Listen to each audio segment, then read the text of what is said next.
Once upon a time in a dense jungle, there was a little white cat named Fluffy.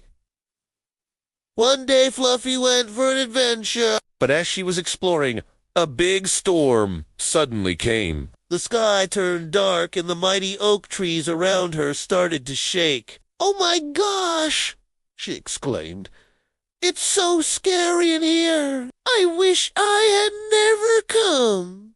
Fluffy tried to find a way out of the jungle, but it was no use. The thick, tangled vines and giant tree trunks made it impossible for her to see where she was going. And to make matters worse, the rain poured down in buckets, making the wet grass stick to her paws. But Fluffy was a brave and determined little cat. She shook the water off her fur and said to herself, "I can do this." With that, she started running with all her might, her paws hitting the ground hard as she dodged over a giant mushroom on the roots of an oak tree. She took a deep breath and continued on. She didn't know where she was going, but she knew that she had to keep moving forward. As she ran, the wind picked up and the thunder rumbled above her. She could feel the vibrations in her bones, and it seemed as if the whole jungle was shaking.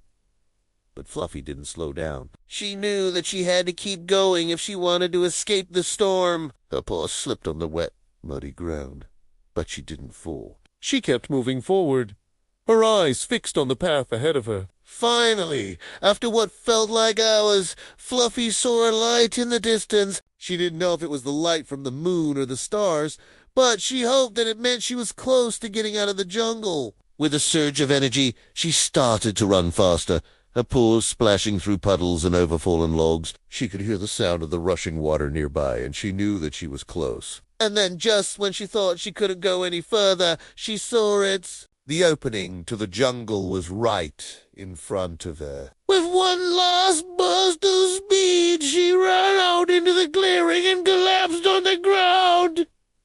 She had done it. She had escaped the jungle and the terrible storm. Fluffy shook herself off and looked back at the jungle. She had never been so scared in her life, but she had made it out alive, and that's all that mattered.